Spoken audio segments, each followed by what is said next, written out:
أعوذ بالله من الشيطان الرجيم. بسم الله الرحمن الرحيم.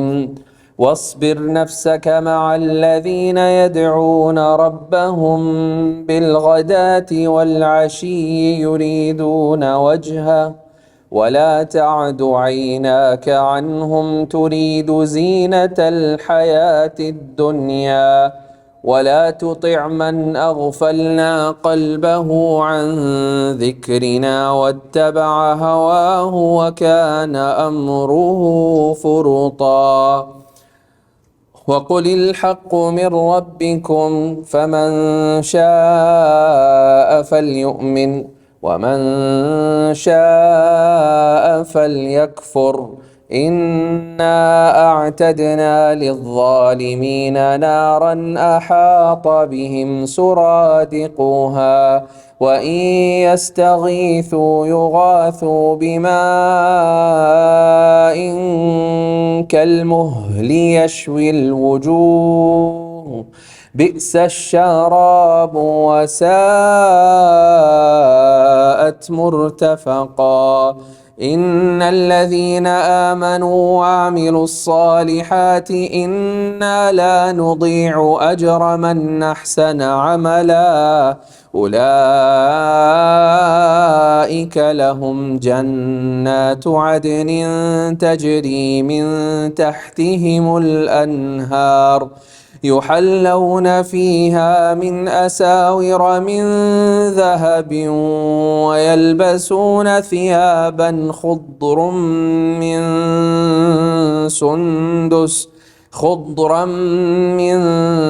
سندس واستبرق متكئين فيها على الأرائك نعم الثواب وحسنت مرتفقا.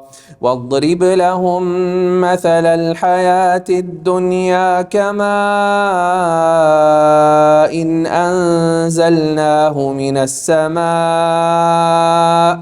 فاختلط به نبات الأرض فأصبح هشيما تذروه الرياح وكان الله على كل شيء مقتدرا.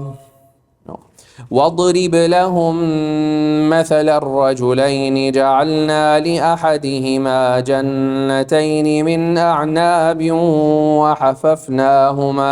وحففناهما بنخل وجعلنا بينهما زرعا كلتا الجنتين آتت أكلها ولم تظلم منه شيئا وفجرنا خلالهما نهرا وكان له ثمر فقال لصاحبه وهو يحاوره أنا أكثر منك مالا وأعز نفرا ودخل جنته وهو ظالم لنفسه قال ما أظن أن تبيد هذه أبدا وما أظن الساعة قائمة ولئن رددت إلى ربي لأجدن خيرا منها منقلبا. قال له صاحبه وهو يحاوره أكفرت بالذي خلقك من تراب ثم من نطفة ثم سواك رجلا لكن هو الله ربي ولا أشرك بربي أحدا. بسم الله الرحمن الرحيم. بسم الله والحمد لله والصلاة والسلام على رسول الله وبعد. رب اشرح لي صدري ويسر لي أمري واحلل عقدة من لساني يفقهوا قولي. ربنا زدنا علما يا كريم. So, in the light of us losing almost an hour, what we're going to do is the story of Jannatan. I'm going to read through the story, allude to a few points here and there. We'll probably do that in the next 15 minutes, 20 minutes. There's a lot of learnings there, but I do want to get to the story of Musa alayhi salam, and I want to get to the story of Dhul Qarnayn, inshallah. Okay? So the story is about two brothers who inherited wealth from their parents. One of them focused on deen, and he just let the dunya to be the secondary thing. So he's not poor, he has property, but he's not driving a Benz, he's not taking out the next Ferrari, he's not focused on that. And the other person, he said, forget about deen, I'm going to live my life as if I'm going to live in it forever. So he takes that same inheritance that he gets from his father and he doubles it, triples it now, and he's super rich. So the story is the juxtaposition of two people that's had the same beginnings, but where they focused in their lives determined where they are today. Okay? وَلَوْلَا إِذْ دَخَلْتَ جَنَّةَ. So the story begins. Allah subhanahu wa ta'ala says, وَضْرِبْ لَهُمْ. Before we do that, I just wanted to allude to something else. So somebody made a comment yesterday, and they said, why do we recite like we're losing time with recitation? Right? Again, it's a fair comment. They felt like I can listen to the recitation somewhere else, and we should, spend that, today, like 10 minutes we could focus on understanding. And the reason is, my intention to recite is the hadith of Prophet ﷺ where he said, مَجْتَمَأَ قَوْمٌ فِي بَيْتٍ مِّن بُيُوتِ اللَّهِ, that a group of people, it never happens except when they gather in the house from one of the houses of Allah subhanahu wa ta'ala, يَتْلُونَ كِتَابَ اللَّهِ. They recite the book of Allah subhanahu wa ta'ala. And the word yatluna is either they are individually reciting or one person is reciting and everybody else is listening. Yatluna kitab Allah wa yatadarasunahu baynahum. And they're sitting and they're having a dars, they're trying to understand the ayat and talk about it, discuss different topics back and forth. Yatadarasun, that it's not a one-way lecture. It's the teacher saying something and the students are saying something. Both parties are involved equally in that process. إِلَّا نَزَلَتْ عَلَيْهِمُ السَّكِينَةِ. Except what happens? Sukoon descends on us. I'll give you a feeling of that. Because we are so rattled with our lives, we're so rattled with everything happening. Yesterday, I don't know if you guys felt it, but I felt it. Like after the Asr Salah, the session that we did after, it was a lot more calmer. Right? I was able to at least focus a lot more. Right? Because we are so, it takes us time to slow down to get to really enjoy that sukoon that Allah is talking about. But towards the end, I did not want the session to end. I was just getting that, we were all getting, and I could actually feel the energy from the room too. Because everyone is now settled. Right? So please don't go until Asr to settle. Focus earlier. I'm just kidding. So that's the first part. The hadith carries on. Allah subhanahu wa ta'ala says, وَغَشِيَتْهُمُ الرَّحْمَةِ. Right? The hadith says, then what happens? Sakina descends. Tranquility descends on us.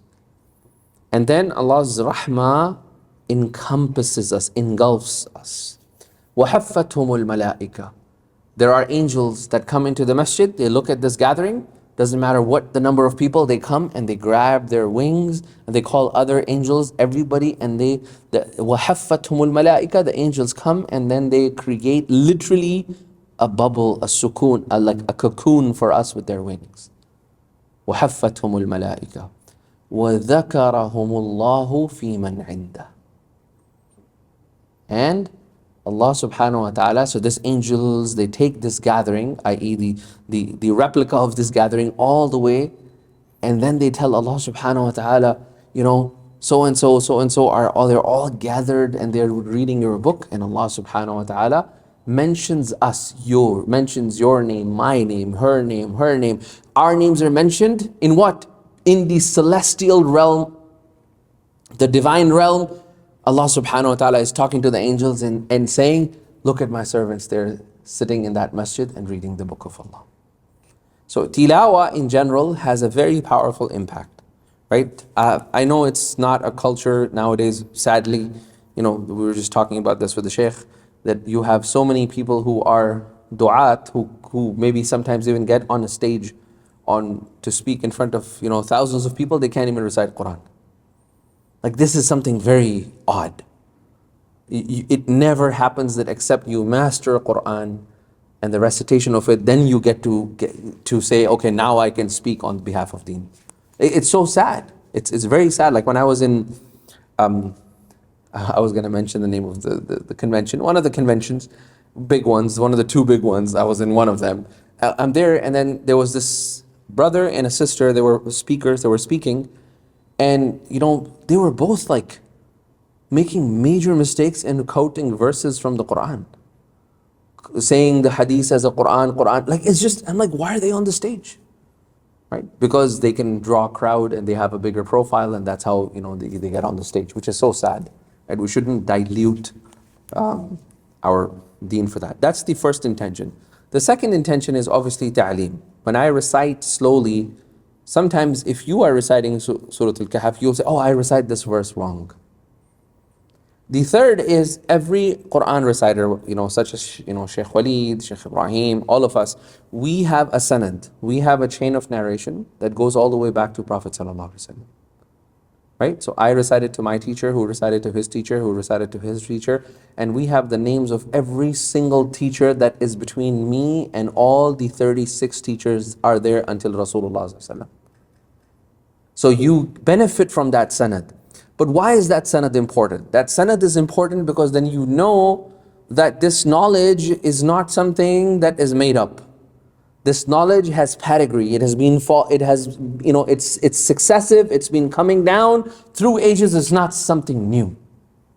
And that's how you can prevent yourself from deviance, right? To falling into new fads and new ways of following Islam. So those are the intentions that I have. Just wanted to iterate that. So over here, Allah subhanahu wa ta'ala starts with this thing. There are 43 parables in the Quran. This is one of the parables. Okay, 43 amthal. 43 parables. This surah has 3 of them. Out of the 43, this surah has 3 parables. And a mathal is basically an example, be it real or be it unreal. It could be imaginative or it could be real, but the purpose is to draw a point for your intellect to receive and understand that. So Allah subhanahu wa ta'ala, he talks about over here, he says, وَضْرِبْ لَهُمْ مَثَلَ الرَّجُلَيْنِ. Strike for them the example of رَجُلَيْنِ, 2 men.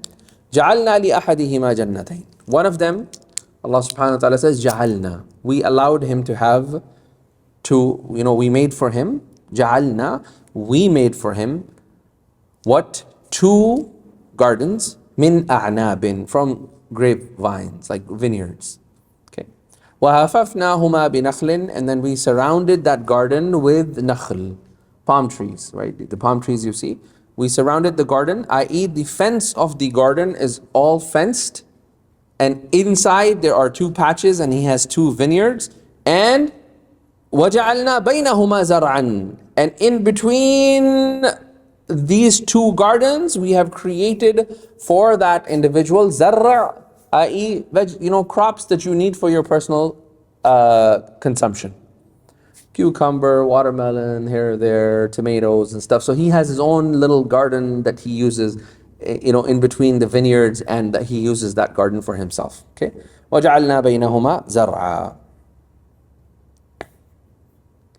كِلْتَا الْجَنَّتَيْنِ آتَتْ أُكُلَهَا وَلَمْ تَظْلِمْ مِنْهُ شَيْئًا. Both of these gardens, they delivered the promised fruit that was supposed to come, the yield that was supposed to be there, that is accustomed to that area and that land. Both of these gardens, they provided the yield perfectly. وَلَمْ تَظْلِمْ مِنْهُ شَيْئًا. And the garden didn't do any injustice.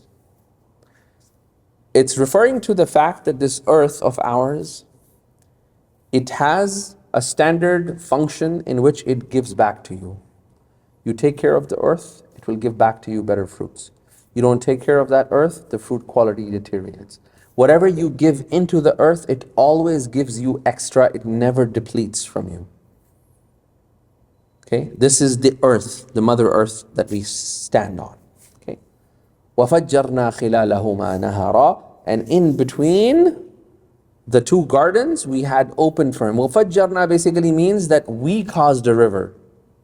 It was not a natural river. We caused an oasis to come out, and that turned, it was so much gushing water that it turned into a river for him. So he had a river that was flowing through, and the origin of the river, وَفَجَّرْنَا, i.e. the origin was in his garden. That's where the river was originating from.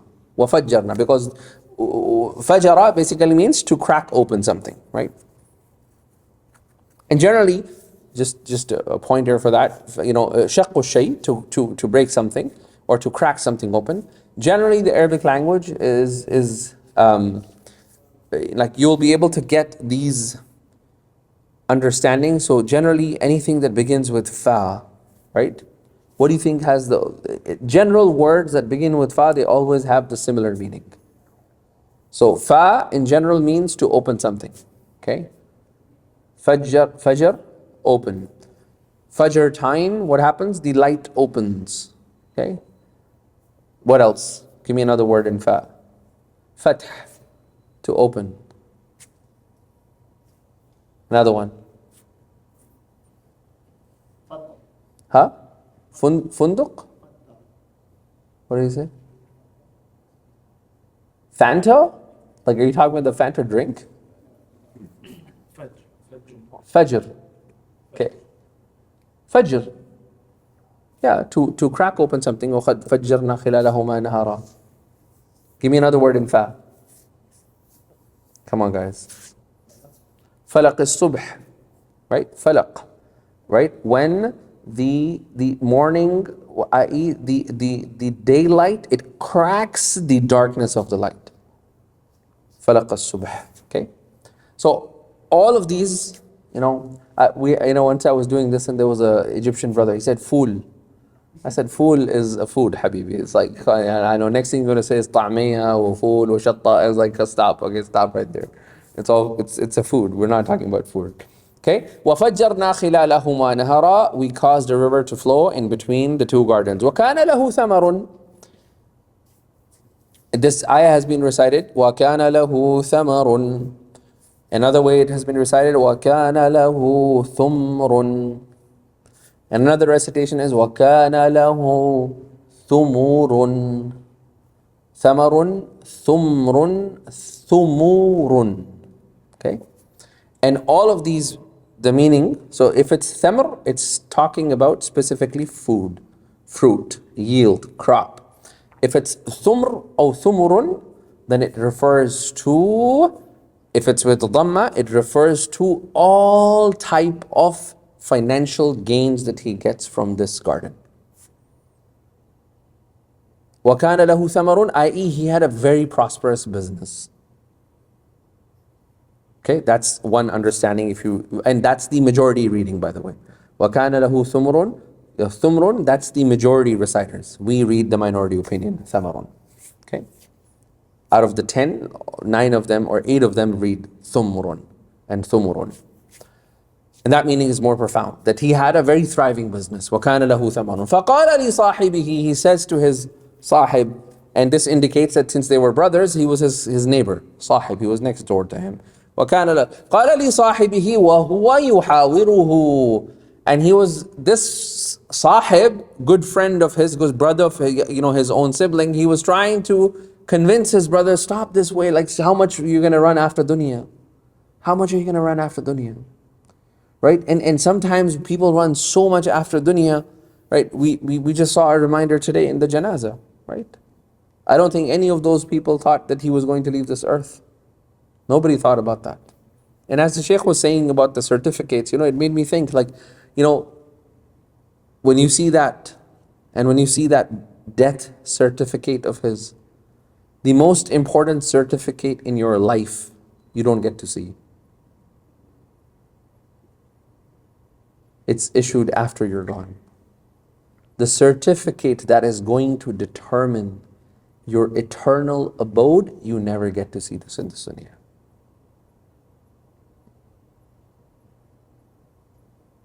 Right? How many of us are prepared for that certificate? So oftentimes people get so involved in dunya. So his friend comes and says, let's start a discussion, because sometimes through discussion you can wake people up from this complete state where they're just literally lost. وَهُوَ يُحَاوِرُهُ. So his friend was trying to have a conversation with him. أَنَا أَكْثَرُ مِنْكَ مَالًا وَأَعَزُّ نَفَرًا. So his friend said, look, listen, you're going to come and tell me about deen? Look at me. I'm a Muslim. Allah has given me so much wealth. How much? I have this, I have that, I have business, I have this. What do you have? If your Allah is so favorable to you, what do you have? أَنَا أَكْثَرُ مِنْكَ مَالًا وَأَعَزُّ نَفَرًا. I have more staff, I have a bigger company. أَعَزُّ نَفَرًا. Look at all the people that are working for me. I have so much, I'm a lot more superior in manpower. I can do this and that. We see this all the time in our societies. All the time. Right? وَدَخَلَ جَنَّتَهُ وَهُوَ ظَالِمٌ لِنَفْسِهِ. So Allah subhanahu wa ta'ala says, he enters his garden, وَهُوَ ظَالِمٌ لِنَفْسِهِ. Before even he had entered, he was already a transgressor upon himself. How? How can you be a transgressor on yourself when you're entering your own property? Sorry? Because he was completely, he was overtaken by his nafs. So he didn't think of any of that. He thought this is all mine, arrogance, nothing, no shukr to Allah subhanahu wa ta'ala. Right? وَهُوَ ظَالِمٌ لِنَفْسِهِ. He had done all forms of transgression, that Allah had given him all of this, and he never attributed anything to Allah subhanahu wa ta'ala. Just like Qarun, right? إِنَّمَا أُوتِيتُهُ عَلَى عِلْمٍ. I have been given this because I have knowledge. I have all this, remember his khaza'in, there was uli usbatin, there was strong men who had to carry just the keys, like there were people who were hired to carry the keys of his treasure. Uli usbatin. So Allah subhanahu wa ta'ala says over here, وَدَخَلَ جَنَّتَهُ. He enters his own garden, وَهُوَ ظَالِمٌ لِنَفْسِهِ. And he was in a state of dhulm on himself. His mindset was transgressive upon Allah subhanahu wa ta'ala. قَالَ مَا أَظُنُّ أَن تَبِيدَ هَذِهِ أَبَدًا. He looked at it and he said, there's no way this is going to ever dissipate. This will never perish. Look at my prosperity. My rates are like, I'm making 400%, 500% on my investments. How is this ever going to dissipate? أَن تَبِيدَ هَذِهِ أَبَدًا. وَمَا أَظُنُّ السَّاعَةَ قَائِمَةٌ. He was a Muslim, right? So we're going to see that further down. But his behavior, Allah subhanahu wa ta'ala is saying that, what was he saying in his brain? These statements are what he's saying. He looks at it, he's like, مَا أَظُنُّ أَن تَبِيدَ هَذِهِ أَبَدًا. I have absolute control over this money. This will never perish. وَمَا أَظُنُّ السَّاعَةَ قَائِمَةٌ. In his brain, he's like, man, qiyamah and stuff is not going to happen. But even if it happens, وَلَئِن رُدِدْتُ إِلَىٰ رَبِّي. If I happen to, وَلَئِن رُدِدْتُ is a very interesting thing because it's majhul, right? Where he's saying, firstly, I'm not going to go back to Allah. But وَلَئِن رُدِدْتُ, agar aisa ho gaya, if this happened to be, like he's not really convinced about that. But he's like, if وَلَئِن رُدِدْتُ, if this happened to be somehow that I go back to Allah subhanahu wa ta'ala, لَأَجِدَنَّ خَيْرًا مِنْهَا مُنْقَلَبًا. I'm going to find a much better return than this. Look at what Allah has given to me in this dunya. Do you really think Allah is not going to treat me nice in akhirah? قَالَ لَهُ صَاحِبُهُ. His sahib, his friend, tells him, وَهُوَ يُحَاوِرُهُ. And his friend is still trying to have this conversation with him, right? He's not given up on his friend. He's not given up on his brother. قَالَ لَهُ صَاحِبُهُ وَهُوَ يُحَاوِرُهُ أَكَفَرْتَ بِالَّذِي خَلَقَكَ. Are you doing kufr? The way you are behaving, this is kafr. Not disbelief, because translations, they say you disbelief in the one that you have, the one who has created you. Over here, I think more emphatic translation, a more profound translation is akafarta, is basically, so the word kafir, kafara, basically means to cover something, right? And from there we get the word cover in English actually. Kafir is the one who covers.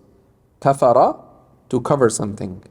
And from there we have cover. The Arabic word, English word cover comes from the word kafir, which is to cover something. Which means that this person, he knew Allah subhanahu wa ta'ala. He was a Muslim. He had iman. Kafara, أَكَفَرْتَ بِالَّذِي خَلَقَكَ, i.e. you've covered this feeling of yours that Allah has created you, and now you're pretending like you are the one who runs everything, you are the one who runs the show, right? أَكَفَرْتَ بِالَّذِي خَلَقَكَ مِن تُرَابٍ ثُمَّ مِن نُطْفَةٍ ثُمَّ سَوَّاكَ رَجُلًا. Now he is reminding him, saying, are you denying the one who has created you? Firstly, you were nothing but turab, you were nothing but dust. And from that dust, Allah subhanahu wa ta'ala turned you into nutfa. And from that nutfa, i.e. sperm drop. And from there, Allah subhanahu wa ta'ala, ثُمَّ سَوَّاكَ رَجُلًا, then Allah subhanahu wa ta'ala made you into a perfect human being and a man. All of that you have forgotten?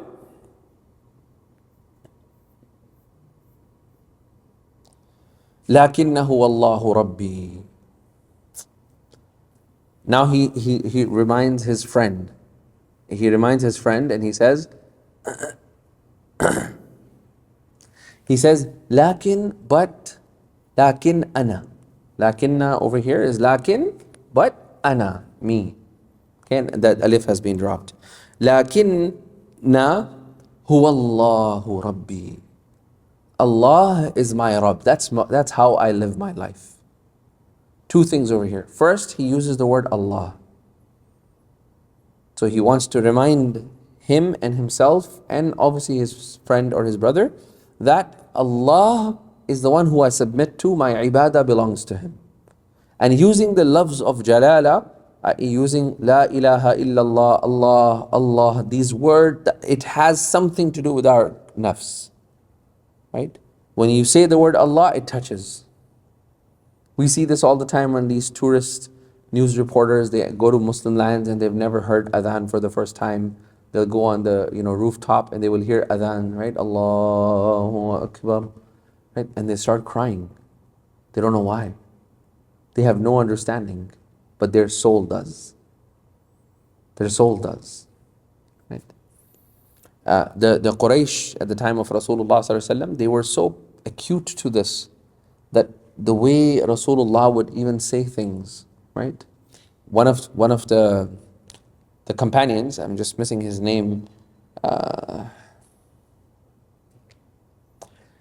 he came to Rasulullah sallallahu alaihi wasallam as a healer. He was known as a very profound healer. So he came to Prophet sallallahu and he said, Ya Muhammad, O Muhammad sallallahu alaihi wasallam, if you wish, I can cure you, right? So then Rasulullah ﷺ responds to him and he says, Inna alhamdulillah nahmaduhu wa nasta'inuhu wa nastaghfiruhu wa na'udhu billahi min shururi anfusina wa min sayyiati a'malina man yahdihillahu fala mudilla lah wa man yudlil fala hadiya lahu wa ashhadu an la ilaha illallah wahdahu la sharika lahu wa ashhadu anna Muhammadan abduhu wa rasuluh. The person says, Ya Rasulullah, a'id alayka kalimatik hadha. Ya Muhammad, a'id alayka kalimatik. Repeat these sentences again. Repeat them again. The third time he says, Ashhadu an la ilaha illallah, ashhadu anna Muhammadan rasulullah. So deep down in our nafs, just hearing Allah and these things does something to us. We don't know what it is. So he says, Lakin Allahu Rabbi wa la ushriku bi Rabbi ahada. And I don't do any shirk with my Rabb. Wa la ushriku bi Rabbi ahada.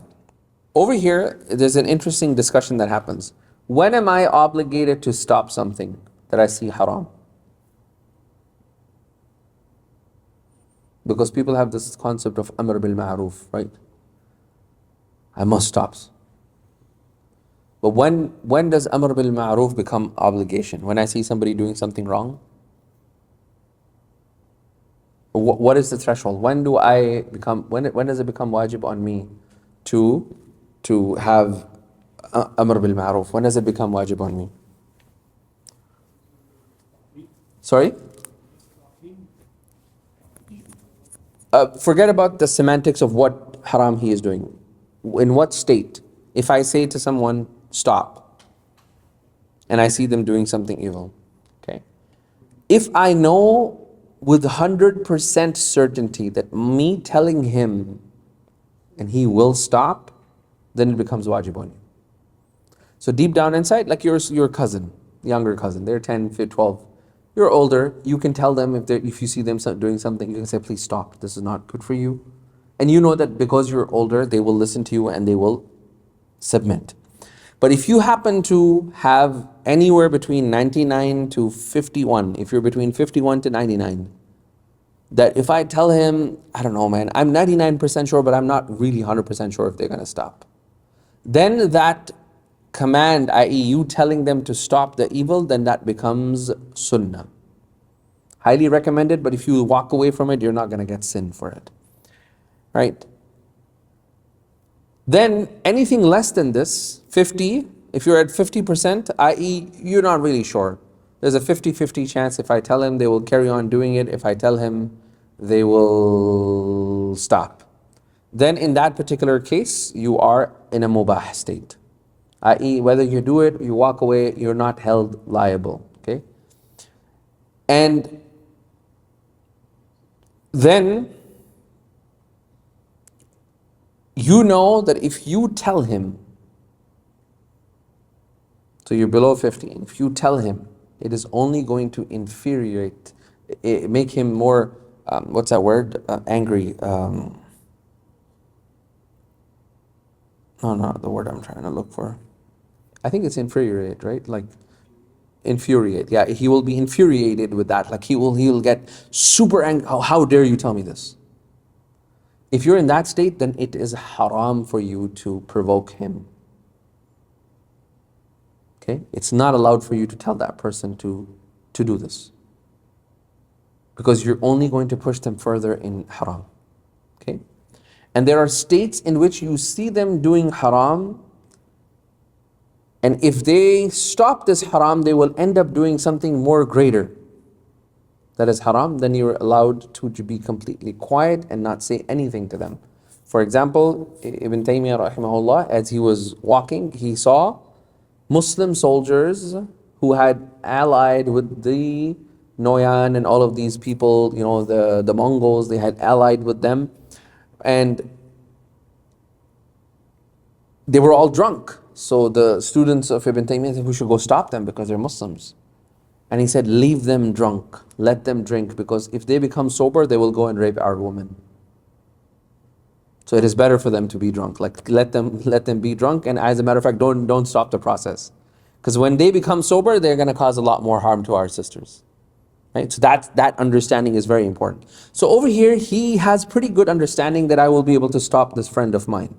That's why he has made that decision. Okay. Then Allah subhanahu wa ta'ala says, وَلَوْلَا إِذْ دَخَلْتَ جَنَّتَ. He's giving me an options. Right? He's saying, وَلَوْلَا إِذْ دَخَلْتَ جَنَّتَكَ. Why, this person is able to understand the attitude of his brother, that he thinks everything is from him. All because I got a better degree than you, that's why I earn all of this. Allah is like, وَلَوْلَا دَخَلْتَ. He's saying him, what if, only if you had, when you entered, said, قُلْتَ, you would have said, مَا شَاءَ اللَّهُ لَا قُوَّةَ إِلَّا بِاللَّهِ. I'm not asking for much. All you would have said is, مَا شَاءَ Allah, whatever Allah wills. لَا قُوَّةَ إِلَّا بِاللَّهِ. There is no power except Allah. إِن تَرَنِي أَنَا أَقَلَّ مِنْكَ مَالًا وَوَلَدًا. Although you see me as inferior, you see me lower, you see me that I am far more inferior in wealth and offspring from you, don't worry about that. فَعَسَىٰ رَبِّي أَن يُؤْتِيَنِي خَيْرًا مِّن جَنَّتِكَ. I have lots of hope in my Rabb. Allah is going to give me better than your Jannah, better than your gardens. وَيُرْسِلَ عَلَيْهَا حُسْبَانًا. And Allah is capable of sending a thunderbolt on your garden. مِنَ السَّمَاءِ, from the sky, فَتُصْبِحَ صَعِيدًا زَلَقًا. It will become, i.e. this entire thing will turn into a barren wasteland. Nothing will grow. It will become zalaq, i.e. zalaqa, yani something like this. If I pour water on this glass, it will just fall down. It won't be absorbed. So it will become barren, and it will become so hard that if water is even poured on it, the water will just flow away. It won't be absorbed by the land. أو يصبح ماؤها غورا فلن تستطيع له طلبا. Or this water, وَفَجَّرْنَا خِلَالَهُمَا نَهَرًا, this river of yours that you are able to, all other people are struggling for water and irrigation. Allah has given you this river of yours. أَوْ يُصْبِحَ مَاؤُهَا this water of your garden, the source of it, thank Allah for it. It is possible that this water, ma'uha ghawran, this water will sink into the earth. فَلَن تَسْتَطِيعَ لَهُ طَلَبًا. You will never be able to seek it out again in that fashion. You know, there's a very famous story that is mentioned by most of the modern day mufassirun, right, about an atheist in the 60s or the 50s or the 60s. He was an Orientalist, and he was reading these verses, and he was with some of the Muslim scholars of that time, like Sha'rawi and these people. And they were there, and he said a statement like this. He read this, أَوْ يُصْبِحَ مَاؤُهَا غَوْرًا فَلَن تَسْتَطِيعُ لَهُ طَلَبًا, that when the water, it will sink into the earth and you will never be able to bring this water back. He said, أَنَا آتِي بِهِ, I'll bring the water back. Come on, we're living in the 21st, we're living in the 20th century. We can dig boreholes and we can bring water from wherever we want. So it is mentioned that in that same majlis that he was sitting with those scholars, his own water of the eyes, Allah subhanahu wa ta'ala took it away in that majlis. And his eyes became dry. And he started noticing what's going on. He went to the doctors and he said, the pores that keep your eye wet, those pores have become dry. There is no water that can come out of it. And for the rest of his life, he had to pour, eye drops every 30 minutes until he died. Right? So sometimes, these ayat, we may read and our mind may go like, oh, what kind of ayah is this? Because he's an Orientalist. He's like, what kind of ayah is this? Allah is saying the water, He's saying that you would not be able to fetch water. We can fetch water wherever we want. We just need to drill a bore and we can get water. This is not miraculous, right? But this is how Allah subhanahu wa ta'ala is capable of taking away my water and your, everything, anything that we have. May Allah protect us. وَأُحِيطَ بِثَمَرِهِ فَأَصْبَحَ يُقَلِّبُ كَفَّيْهِ عَلَى مَا أَنْفَقَ فِيهَا. So what happened? The entire garden of his was totally ruined. وَأُحِيطَ بِثَمَرِهِ, that the punishment of Allah subhanahu wa ta'ala encompassed all of his prosperity. بِثَمَرِهِ, all of his prosperity. فَأَصْبَحَ يُقَلِّبُ كَفَّيْهِ عَلَى مَا أَنْفَقَ فِيهَا. And he started, يُقَلِّبُ كَفَّيْهِ is basically, you just keep going like, Ya Allah, it all went to waste. How am I going to get this back? How am I going to get, you're constantly flipping your hands because you're trying to console yourself, awaken yourself from this shock that he was in. Why? مَا أَنْفَقَ فِيهَا, all the money that he has spent in it, وَهِيَ خَاوِيَةٌ عَلَى عُرُوشِهَا, and it had collapsed on its roofs, trellises. He cried. What did he say? يَقُولُ يَا لَيْتَنِي لَمْ أُشْرِكْ بِرَبِّي أَحَدًا. He said, Ya laytani, woe unto me, I wish I had not done any shirk. بِرَبِّي, with my Rabb, أَحَدًا. This is the story of a Muslim. He knows Allah, he knows his Rabb. What was his shirk? Dunya. He didn't say his degree was his shirk. His wealth was his shirk. His money was his shirk. His prosperity was his shirk. How? Number one, he thought that prosperity belongs to me. Allah has nothing to do with it. Ma'adallah. Number two, he said what? أَن تَبِيدَ هَذِهِ أَبَدًا. This is no way, I control everything. There's no way that prosperity can go away. Number three, the third, Allah subhanahu wa ta'ala says, the third element about his shirk was that he completely relied on dunyawi resources, disconnecting Allah subhanahu wa ta'ala from everything. And lastly, his own ilah, i.e. his nafs, became his like he started worshipping his money, his prosperity over everything. May Allah protect us from this, Ya Rabbi. Ibn Ata al-Iskandari, he has these hikam, wisdoms that you can, there's a book that has been written. And these are his summaries. There's good stuff in it. But I think for me, there's a lot of wisdom in there. One of the things he says, Ibn Ata'illah al-Sikandariya, he says, Al-man'u qimmatul ata.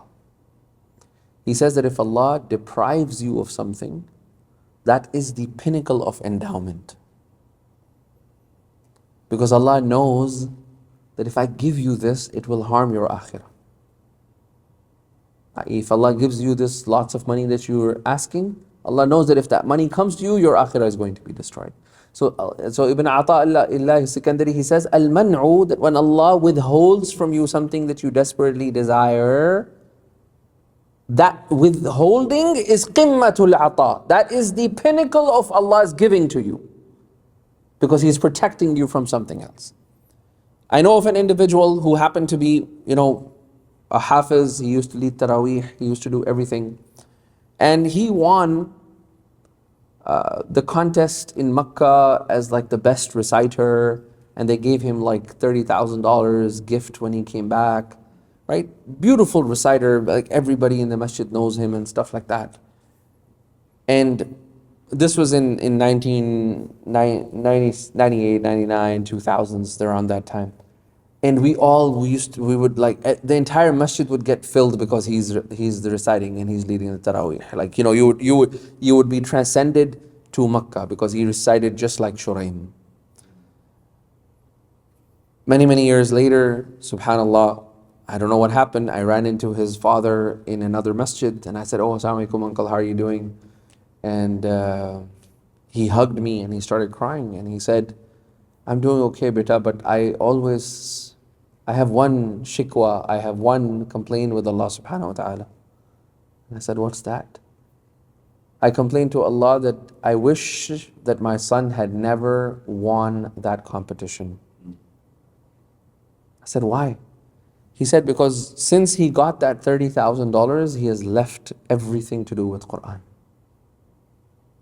He no longer recites Quran, he has forgotten all of his hifz, he doesn't even pray anymore. And that dunya that came to him in the early stages, he was not able to, like he just bought a new car and he just went into the rut of this world and the rat race, and he has never recovered from that." So sometimes, and he says, "I make dua that Allah subhanahu wa ta'ala brings him back. But beta, I sometimes look at you because you were there at that competition too. And you came 10th. And your parents must have thought how deprived you are. But look at me today, 20 years later, and and he said in Urdu, कि मैं तुम पे रश्क करता हूँ आज. Because since you didn't get the 10, you kept striving. But somebody got the 10 out of 10, they're like, I'm done. What else do I need? I was in Makkah, in Masjid al-Haram. I did a competition. I came first. I beat all the Saudi kids, all the Arab kids, I am it. But he was not ready for it. Right? So this is very important for us to understand. So over here, he's trying to explain to him, but what happens? وَأُحِيطَ بِصَمَرِهِ, that all the prosperity, Allah's like, all of that was engulfed. And then he started complaining, and then he says, "Ya laytani, I wish lam ushrik bi Rabbi ahada. I wish I had not done any shirk with Allah subhanahu wa ta'ala. وَلَمْ تَكُنْ لَهُ فِئَةٌ يَنْصُرُونَهُ مِن دُونِ اللَّهِ." And he did not have any friends that were there to support him other than Allah subhanahu wa ta'ala. وَمَا كَانَ مُنْتَصِرًا, and there is no way he would be helped. Nobody, even himself, he can't help himself. هُنَالِكَ الْوَلَايَةُ لِلَّهِ الْحَقِّ. When you and I, we are at the lowest moments of our lives, when every source of support has been taken away from us, when nobody is willing to support you, nobody is willing to listen to you, nobody is willing to respond to your phone calls, the plea of help. When that happens and you have given up, هُنَالِكَ الْوَلَايَةُ لِلَّهِ الْحَقِّ. At that moment, support only comes from Allah subhanahu wa ta'ala. When Rasulullah sallallahu alaihi wasallam lost all support in Ta'if, all support in Makkah, then when Allah's support came to him, and notice how interesting the juxtaposition is. Over there he meets a person who is from Baldat Nainawa. Nainawa was the land of who? Huh? No, Nainawa was the land of Yunus alayhi salam. Beautiful. Yunus alayhi salam. So Yunus alayhi salam, when all means of support were disconnected for him, and where was he? He was in the lowest part of the earth where the whales go down. A whale swallows him, takes him down in the lowest part, and he says what? La ilaha illa anta subhanaka inni kuntu min al-zalimin. Support, help comes from you. When Rasulullah sallallahu alaihi wasallam was at the lowest part of his life, he gets the highest ascension, Mi'raj. So sometimes Allah intentionally wants you to be disconnected from all forms of support. So you recognize that He is the one who is involved in your life in every decision of yours. هُنَالِكَ الْوَلَايَةُ لِلَّهِ الْحَقِّ. That's when the true support of Allah subhanahu wa ta'ala comes, and that support is haqq. It is going to come. La muhala, there's no doubt in it.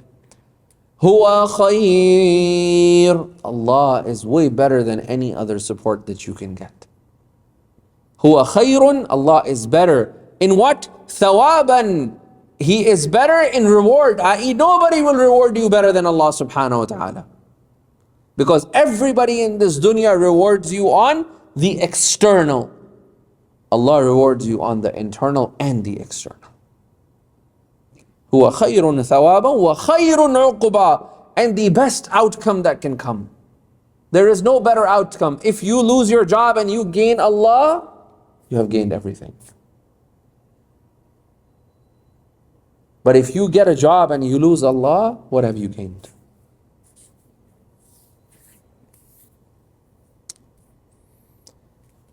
Then Allah subhanahu wa ta'ala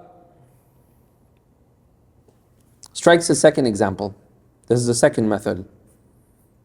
Allah subhanahu wa ta'ala says, وَضْرِبْ لَهُمْ مَثَلَ الْحَيَاةِ الدُّنْيَا. Take another example. The life of this world is what? مَثَلَ الْحَيَاةِ الدُّنْيا. The example of this, the parable of this worldly life, this dunyawi life, is كَمَاءٍ. It's like the water. أَنزَلْنَاهُ مِنَ السَّمَاءِ. We descended this water. We brought this water down مِنَ السَّمَاءِ, from the sky. فَاخْتَلَطَ بِهِ نَبَاتُ الْأَرْضِ. That water, it mixed with the herbage of this earth. نَبَاتُ الْأَرْضِ. فَأَصْبَحَ هَشِيمًا. So what happened? That entire prosperity turned into dry stalks. تَذْرُوهُ الرِّيَاحِ. The wind were taking away the scattered shafts all over. It became so dry and withered that it turned into something that the wind can blow away. No prosperity left. وَكَانَ اللَّهُ عَلَى كُلِّ شَيْءٍ مُقْتَدِرًا. And Allah is capable of everything.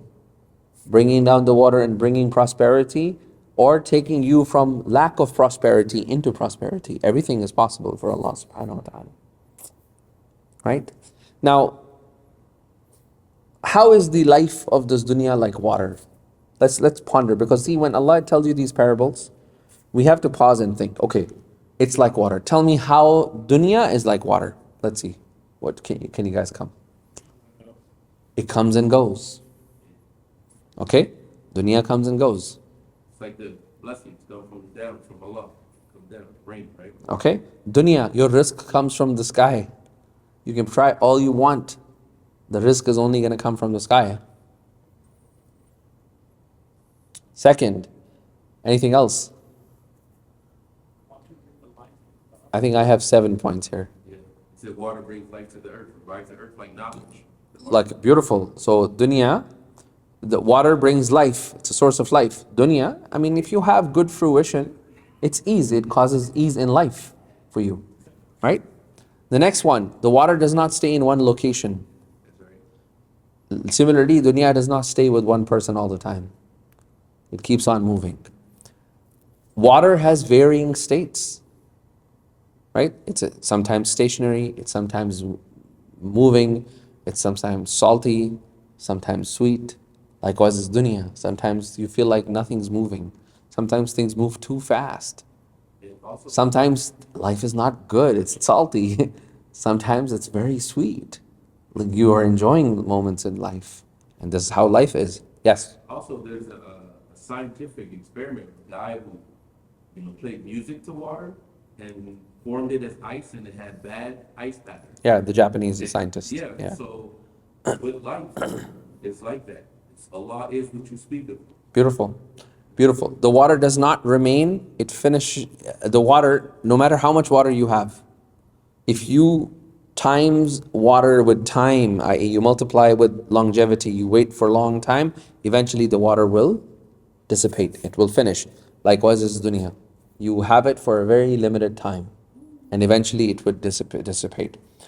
Whoever enters in water, there's no way that you can enter into water and not get wet. Okay? Right? You cannot get, likewise is dunya. Once you indulge in it, there's no way that you cannot get wet from dunya. Like people, like it will come and haunt you. And how the Sahabas were so cognizant of this, that one of the Sahabiyat, one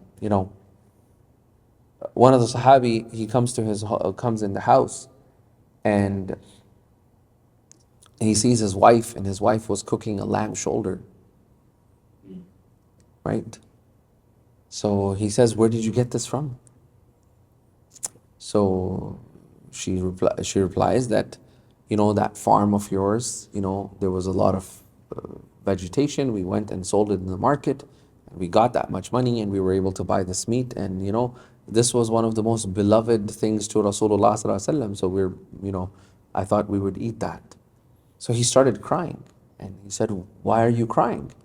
She asks him, "Why are you crying?" He said, "I'm crying because now I know that dunya is knocking at my doorsteps." This is just on a lamb shank. That if they were eating too much, right, they would just be like, too much dunya is coming now. Or like, we're eating food every day now. This is like too much dunya. We're not going to be able to focus on akhirah. Right? There's a person who did a study, Sheikh Aoun al-Qudumi, in Jordan. He has a center called Dirasat Ulum al-Nabawiyya. He has a center called Study of Prophetic Sciences. So he finds these unique studies about Rasulullah sallallahu alaihi wasallam, and then he gets all of his students to do research. So they found that during the lifetime of Rasulullah sallallahu alaihi wasallam, and I'll tell you the number later, but let's figure this out. How much money do you think passed through the hands of Rasulullah sallallahu alaihi wasallam without inflation adjustment? How much money in dollars do you think Rasulullah had and gave away, distributed and gave away during his lifetime? How much money do you think there was? Give me a number.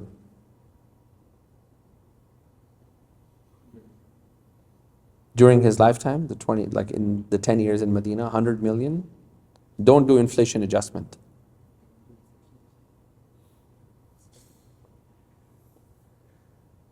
So the number is around $24 million. I.e., the amount of money that came to him, and then he further distributed it to others in Bayt al-Mal, was around 24 million. And if you do based on inflation adjustment, it's close to like $4 or $5 billion.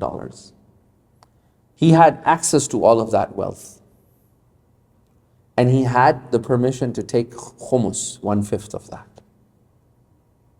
I mean, let's say even if it was 1 billion, right? And 1/5 of that, the war booties, 1/5 of that, he could have easily built himself a beautiful life. But he chose the life of a fuqara, of a faqir. It's not that he was a faqir. I'll tell you why. Because if you read in the Shama'il, did somebody just increase the volume? Did you just increase the volume? I couldn't hear you. I'm very acute to these things. Hey, man, that's good. So, Rasulullah sallallahu alaihi wasallam, it is mentioned in one of the hadith books, it says that he sallallahu alaihi wasallam, he went and he bought a shawl, okay, like just a shawl like that, simple shawl. How many camels do you think he paid for the price of the shawl? Trying to see if I have that book.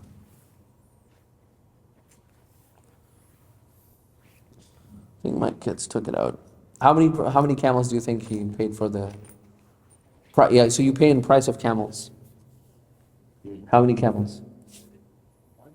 31 camels. Today, the price of 31 camels is $650,000. And that's an authentic hadith. Okay?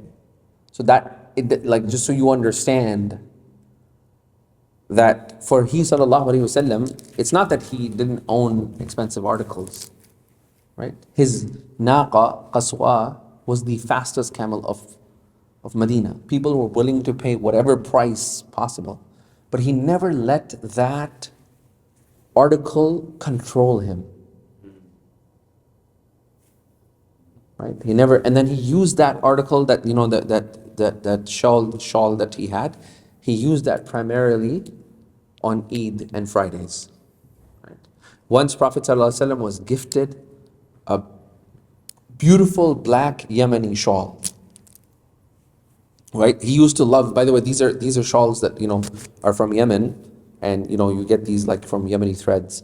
And these are the type of shawls, I mean, in Yemen, in that area, they've been wearing these Yemeni shawls for like thousands of years. Right? These were the type of shawls that he sallallahu alaihi wasallam used to prefer.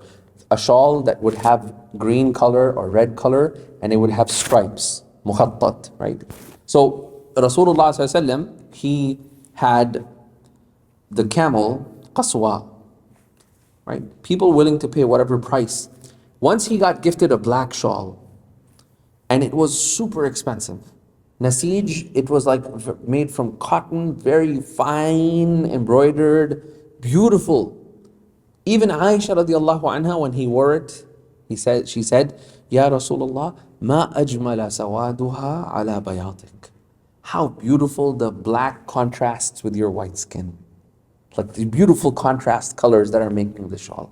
A person came to Prophet ﷺ, knocks at the door. He opens the door. He says, oh, a nice shawl. Give it to me. So he took off his shawl and he gave it to him. If you ask my shawl, I'm not going to give it to you guys.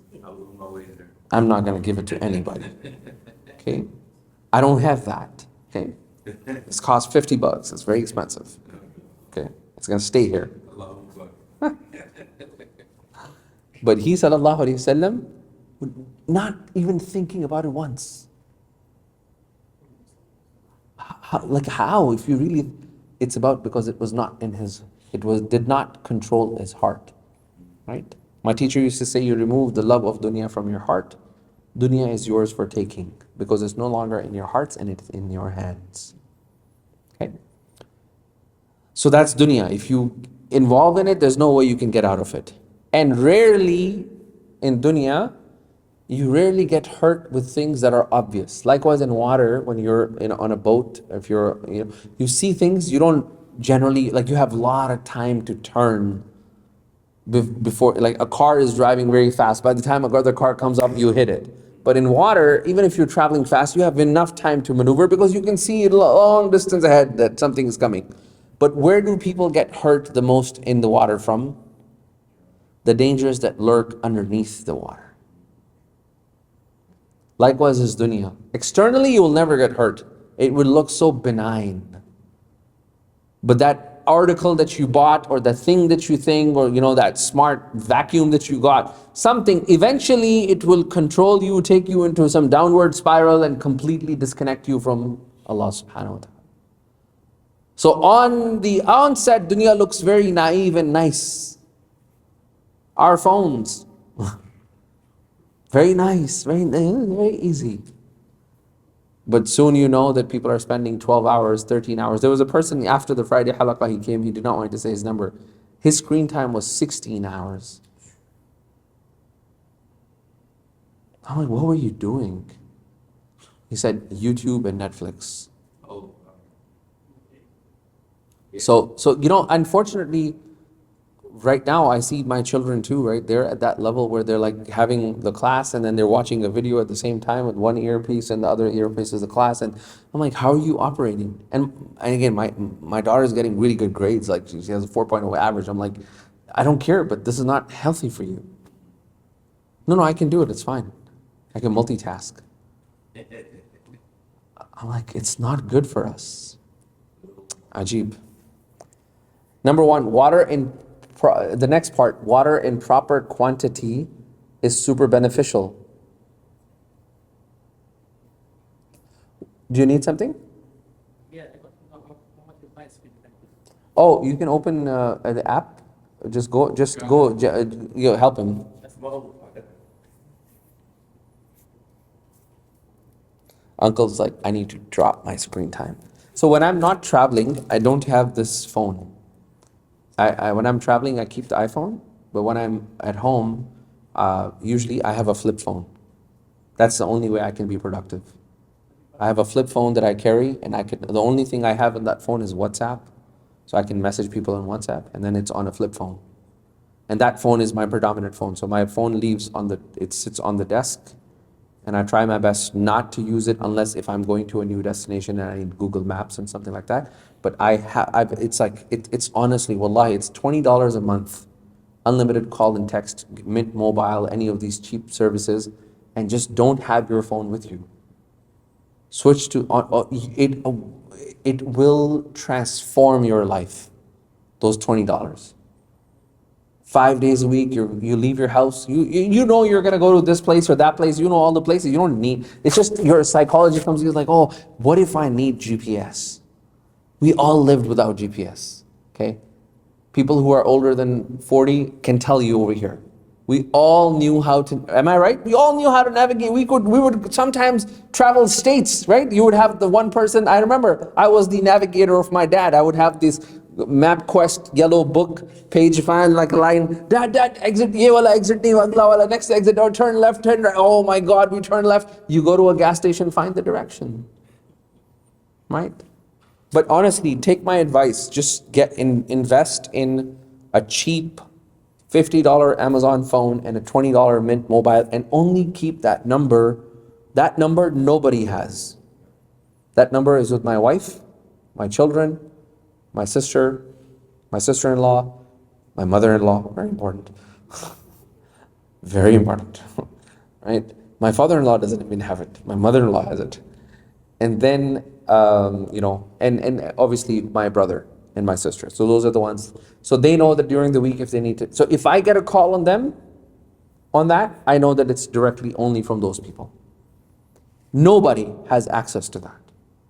And it will give you so much peace of mind, you would thank me. I call it the bat phone. Call it the bat phone or whatever. Yeah. Anyhow. So, water in proper quantity is beneficial. But what happens if you drink too much water? Adverse effects. Dunya in proper quantity is beneficial. But if you have too much dunya, chale gaye, kaam se, everything's done. Lastly, water accumulates slowly. When rain happens, water accumulates slowly, drops. But when it becomes too much, it eventually floods and it goes away. Dunya also comes to you in accumulation. You don't become a millionaire in a day. Crypto or Tesla stock, right? You don't become a millionaire in a day. It comes to you tick, but eventually one day floodgates are going to open and you will lose all of that. Everything is going to go away. Okay? And again, I have other points, but these are some of so that's the purpose of the method. When Allah is like, it is like the water. You want to sit down and think, how is dunya like water? These are all points that I didn't get from any tafsir books. Like, you sit there and you think And every time I keep adding extra. Like somebody will say something new and I'll add to that. Right? Did we read the ayah completely? Yeah, we did. Then Allah subhanahu wa ta'ala gives you another example. He says, Al-malu wal-banunu zinatul hayatid dunya. Money and children are nothing but zina of this dunya. The ulama, they say that there are three types of zina, there are three types of adornments in this world. Zina, when we use the word zina, there are three specific types of adornments. Zinat nafsiyya, i.e. I adorn my internal self-development, such as ilm, knowledge, whatever, self-development. Then there is zina i'tiqadiyya, zina of my belief systems. What are my belief systems in this world?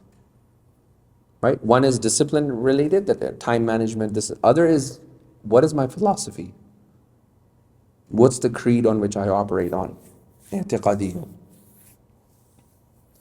And zina badaniya, that I take care of my physical body. Right? Zina badaniya.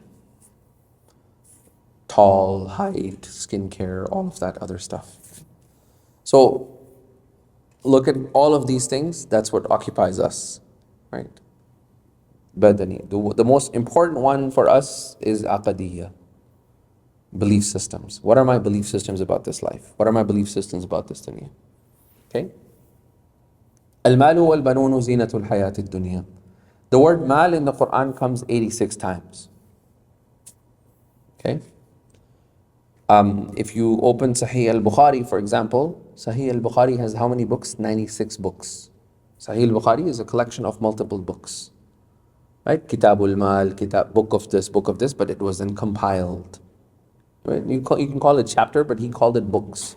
He wrote like Kitabul Mal, Kitabul Fulan, Kitabul Hajj, book, and it was all compiled.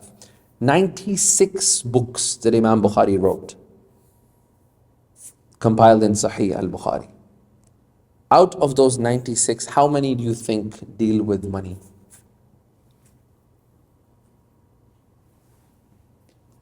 Money matters.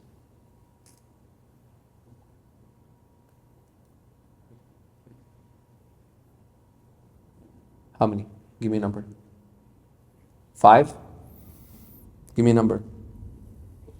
8? The young girls at the back. Give me a number. 10? Give me a number. 24? You're close. You're close. Huh? 36? You're getting close. You're getting very close. You're so close. You're extremely close. 37 to 35. You're moving away. 43. You were close at 44. 44 books directly deal with money and money-related affairs.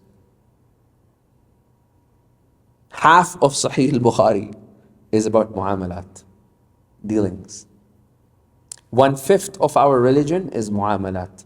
Every fiqh book that you pick up, every fiqh book is going to have ibadat, it's going to have munakahat, nikah, all the in-laws, marital stuff. It is going to have jinayat, criminal court. It's going to have siyasat or khilafa, whatever. So that has like siyasa, jihad, all of those elements. And then it has muamalat, dealings. Money, matters, transactions, loan, debt, all of that. If you take all of these, your entire religion, 1/5, every fiqh book, 1/5 of that book is related to just muamalat. Okay? So Allah says, Al-malu wal-banunu zinatul hayatid dunya, wal-baqiyatu salihat. What is going to remain at the end of the day? Al-baqiyat, the everlasting deeds, as-salihat. the pious deeds. The actual sentence was not وَالْبَاقِيَاتُ الصَّالِحَاتِ.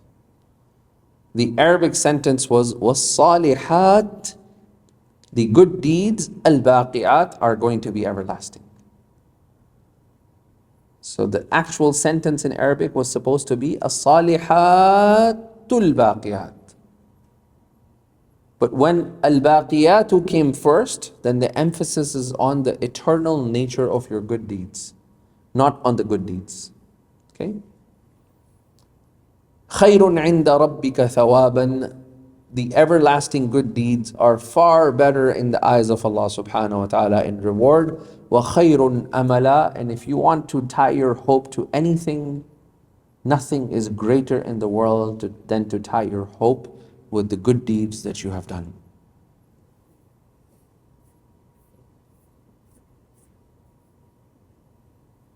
And then Allah is like reminding us about akhirah.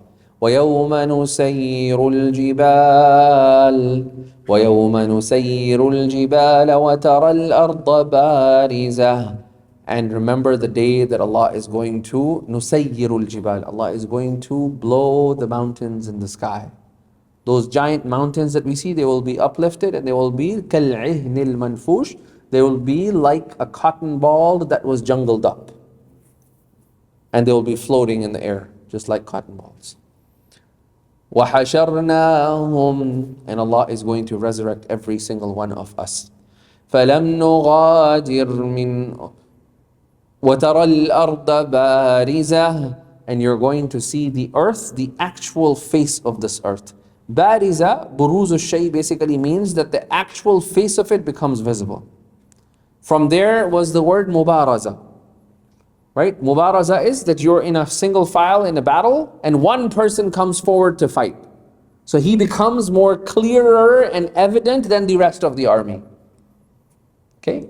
So buruz, i.e. the actual face of this earth, whatever is in it, all the infrastructure that we have built, all of that will dissipate, completely go, and you will actually see the original face. وَتَرَى الْأَرْضَ بَارِزَةً.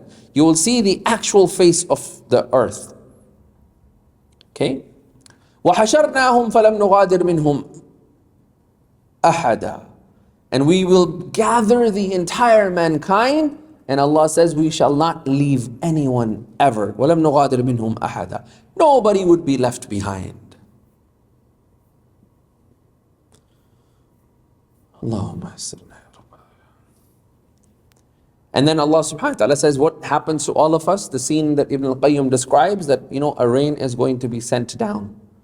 And in that rain is going to have, each one of us, we have our Cossack's bone, the sacrum. That is something that does not yadmahil, that does not get destroyed by qiyamah. Everything gets destroyed except that. There are 8 things, the ulama they say, there are 8 things, once they are created, and this goes to the concept of wujud. This goes to the concept of mawjudat or wujudat. Mawjudat or wujud are things that come into existence. And wujud, existence of anything, is of 3 types. Right? It's a tangent, but I think it's important. Wujud of anything is of 3 types. The first type of wujud is something that has no beginning and something that has no end, but it exists. Logically, something can have no beginning, no end, but it exists. And that for us is who? Allah subhanahu wa ta'ala, bari ta'ala. Allah ta'ala, He has no beginning, and Allah ta'ala, He has no end. La bidayata lahu wa la nihayata lahu. Okay? Then you have second type of mawjudat. They have a beginning and they have a end. They have a beginning and they have an end. Which is who? Everything. Everything, including us. Everything. Then the third type of mawjudat, the third type of existence in this world are, they had a beginning but they will have no end. What are those? Jannah and Jahannam? No, angels will have an end. Think. Ruh. So ruh. What else? Once your ruh is created, it doesn't die. Qalam, the pen, which wrote everything. What else? Throne, good. What else is related to throne? Kursi. Okay? And the last one is the sacrum of ours, the tailbone of ours. That doesn't get dissolved. Coccyx, yeah. Coccyx or coccyx. So on that day, the rain is going to come down. It doesn't dissolve, yes. Allah, Prophet ﷺ said, Allah has made haram on this earth the coccyx bone. So it never dissolves. Even after the Qiyamah, because the hadith mentions that on the day of judgment, the rain is going to come and Allah is going to resurrect all of us with that. That rain, water is going to go and mingle with the coccyx bones of ours. Al-Dhanaba in Arabic they call it. And the rain will descend down and then we will all be resurrected from that. So Allah is like, وَعُرِدُوا عَلَىٰ رَبِّكَ صَفًّا. Once we are resurrected, all of us, we will go in rows in front of Allah subhanahu wa ta'ala. How are these rows going to be? There are multiple opinions about the scholars of that. One of them is that all of us are going to be in a single file.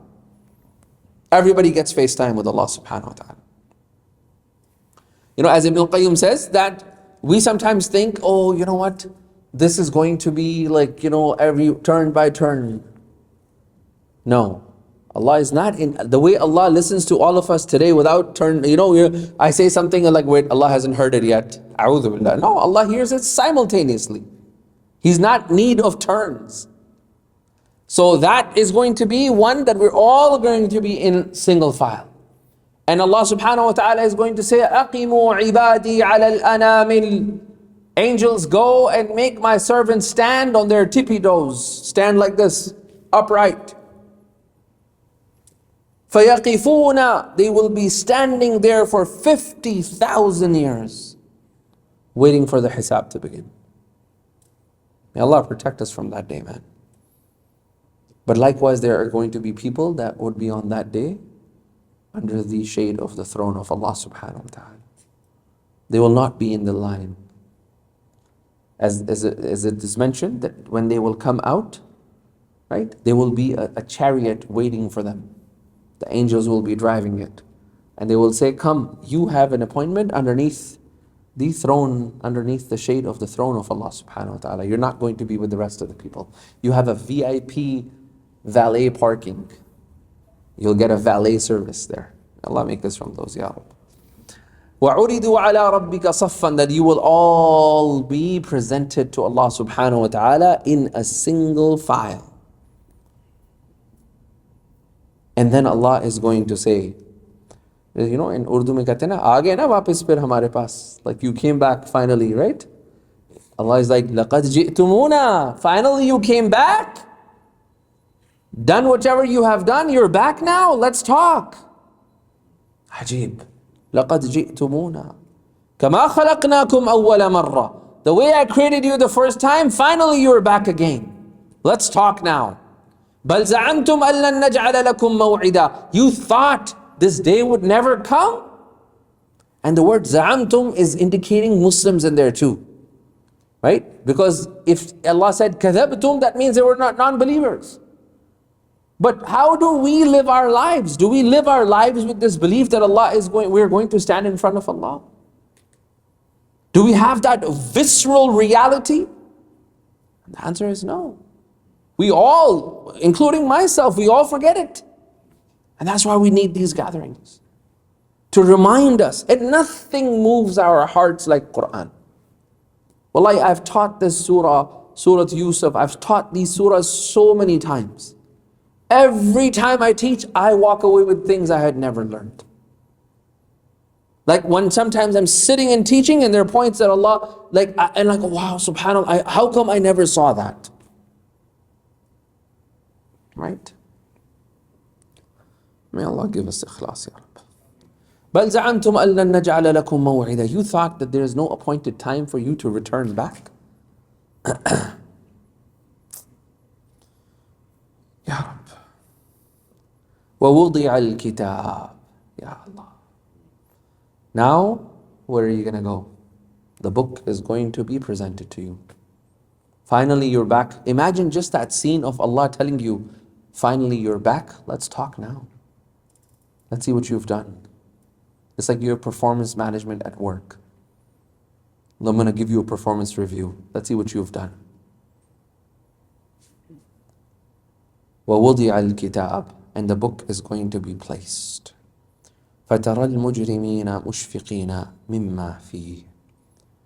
The ones who had transgressed upon themselves, the wicked ones, you would find them in fear. مُشْفِقِينَ فِيهِ. The word shafaq is when the happiness, you know, when somebody is happy, you can see some form of light. But today, when we saw all the sisters and all the brothers, you know, at the death of this brother of ours, the faces did not. The faces had fear, darkness, emotions, negative feelings, positive. Like everything is mixed. That face is a mushfiq face, where the shafaq basically means اختلاط الضوء النهار, the mixing of the light of the day بسواد الليل, with the darkness of the night. That is shafaq.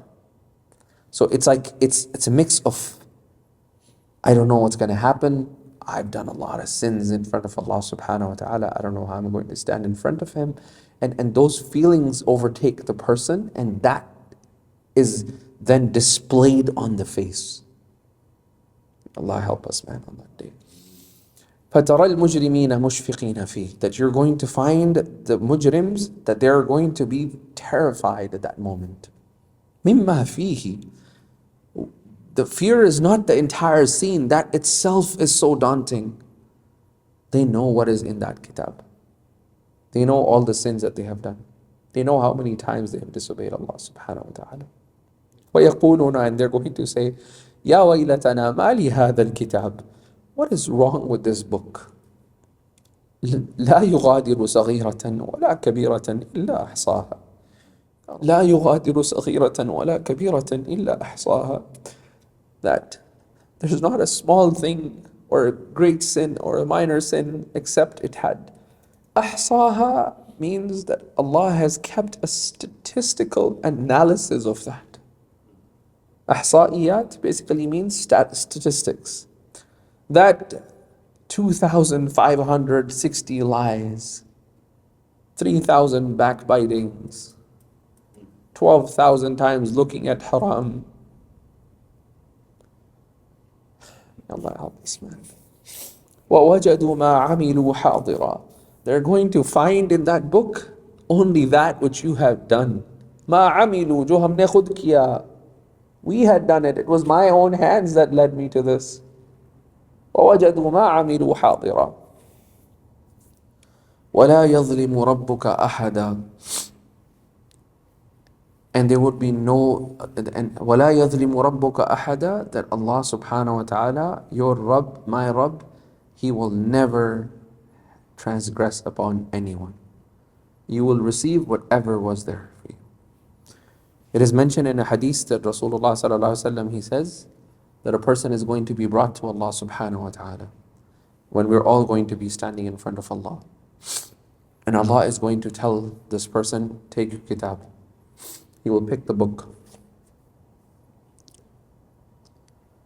And Allah is going to say, أَتَذْكُرُ ذَنْبَ كَذَا. Do you remember that sin of yours? Do you remember when you did this haram? Do you remember when you did that haram? Did you remember this haram, that haram, this? Do you remember all of these things? The person is going to do i'tiraf of that. نعم يا ربي أذنبت. نعم يا ربي أذنبت. And then when he is going to be given the book, he's going to flip through the book. And he's going to find sins that are written in it. And there were going to be sins that he had committed and Allah had not asked him about. So he would ask Allah that, Allah, this is it? Yani yahi kitab hai aur bhi kuch aana hai? Yani this is the only thing? Yani aage khata aur bhi koi cheez hai? There's more stuff left? Allah is like, yeah, there is. But we have turned all of your good deeds, we all your bad deeds that you had, we satartuha laka fid dunya. I hid them from people in this world for you. وَسَأَسْتُرُهَا لَكَ الْيَوْمِ. And today I've also hidden it from your book of deeds. It's no longer there. So that's where the Rasulullah smiled and he said, the person says, Allah, no, there were some bigger sins that I did, because he wants those to be turned into good deeds. So he's like, no, I actually committed a much bigger sin than that. I like, you remember that one? I need to make sure that that one turns into a good deed for me. Right? And he's going to remind Allah of his sins because he is in so much hope of Allah's rahmah. And he's going to say, Ya Allah, that sin of mine and that don't forget that one. Make sure that gets translated into good deeds for me. Ajib.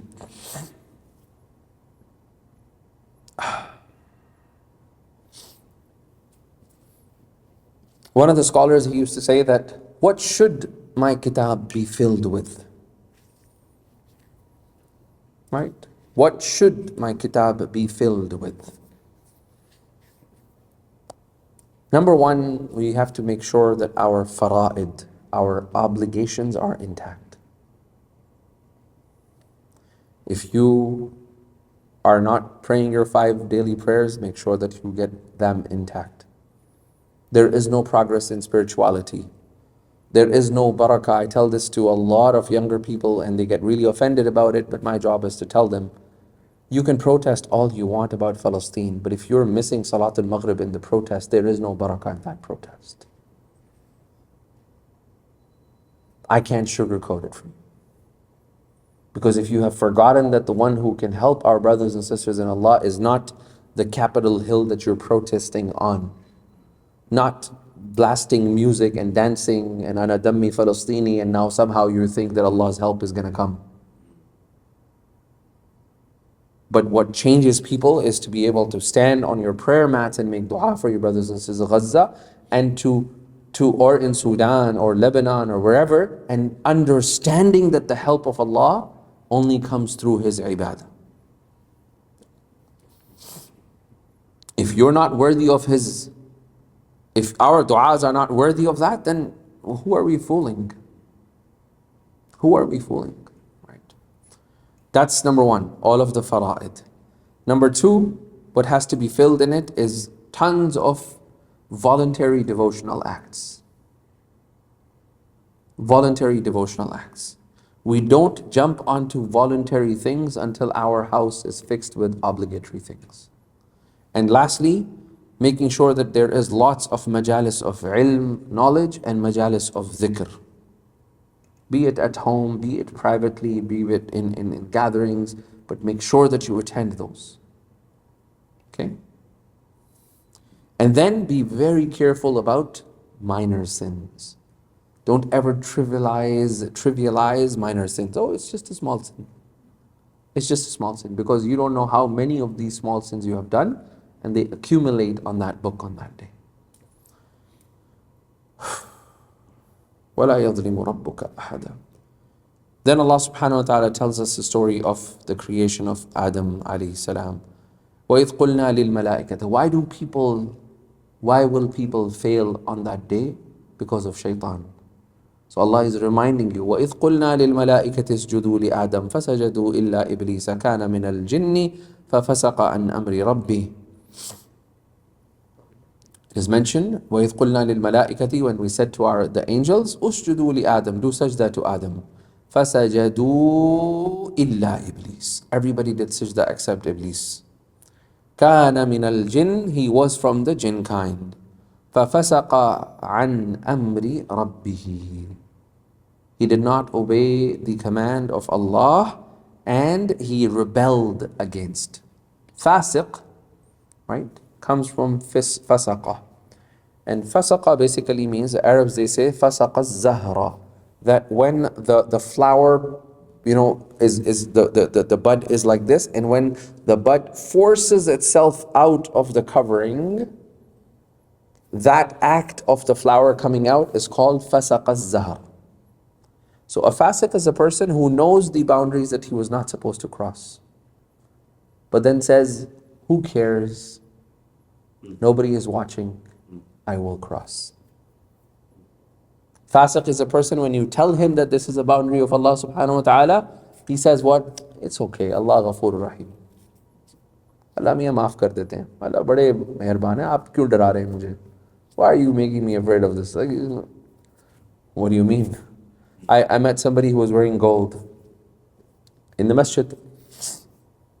I won't say which masjid, but one of the masjids.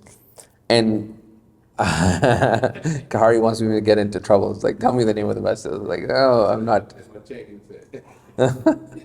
So the brother was wearing, I said, Salaam alaikum wa rahmatullah, Salaam alaikum wa rahmatullah. And I said, wow, like it's not just even one, it's like 1, 2, mashallah. He's decked out. So I'm like, this is gold? He's like, yeah, this is also gold. I was like, Ajib. I said, gold is Allah has kept gold for a man to be worn in Jannah, inshallah. And it's haram on men. He said, I know Imam Sahib, lekin, Islam mein thodi bahut gunah karne ki bhi gunjaish hai. We have a little bit of room to sin in Islam too, because at the end of the day, I will do tawbah, inshallah. Allah is Ghafoor Rahim. Right? And then he said, by the way, this is all 24 karat. He's not getting the message. He's like in a different world. Right? So, Fasiq is a person who knows the boundaries and says, who cares? May Allah never make us like that. فَفَسَقَ عَنْ أَمْرِ رَبِّهِ. He disobeyed the command of Allah subhanahu wa ta'ala and rebelled against his. Allah then asks you and me this question, أَفَتَتَّخِذُونَهُ وَذُرِّيَّتَهُ. Now do you take him and his descendants? Over here the word ذُرِّيَّتَهُ means multiple things, i.e. other jinns or people who follow him. I.e. dhurriya, i.e. you follow on the pathway of shaitan. أَفَتَتَّخِذُونَهُ وَذُرِّيَّتَهُ أَوْلِيَا. Do you take, i.e. you make friendships with them, you become shaitani in your behaviors. تَتَّخِذُونَهُ, i.e. Iblis, وَذُرِّيَّتَهُ, his other jinns or the people who follow, أَوْلِيَا, as friends, مِن دُونِي, and we leave Allah subhanahu wa ta'ala, وَهُمْ لَكُمْ عَدُوٌ, and he is an enemy of yours. In another ayah, Allah subhanahu wa ta'ala says, فَاتَّخِذُوهُ عَدُوًّا. Take shaitan as your enemy, because Allah knew that we were not going to take shaitan as our enemy. I gave a talk once in Georgia somewhere, and I told the kids about shaitan, jinn, it's from jinn kind. And then one of the board members called me, Sheikh, there's this girl, she's so terrified. Her parent is so upset that you've talked about jinn and shaitan in the masjid. And I'm like, what? Are you serious? I'm like, give me the father's number. I call the father, and the father is like, yeah, Sheikh, she's 14. She's too young for these concepts. She's 14. The girl never knew that there is something called shaitan. And she's 14, being raised in a Muslim house. Ajib. Then if this girl ends up doing something haram, then the same parent comes to the Imam, Sheikh Walid, what do I do with my daughter? Ajib. Right? Allah, that's why it says, فَاتَّخِذُوهُ أَدُوًّا. Take shaitan as your enemy. Right? You must learn about him. Right? There's an entire course on that, right? Learning the weapons of shaitan. How does he attack us? بِئْسَ لِلظَّالِمِينَ بَدَلًا. How wretched is the barter that we have done here. You have left Allah and taken your arch enemy. عَدُوٌّ مُبِينٌ, an open enemy. He has made a claim against all of us. And we have taken him as our friend. And we have left Allah.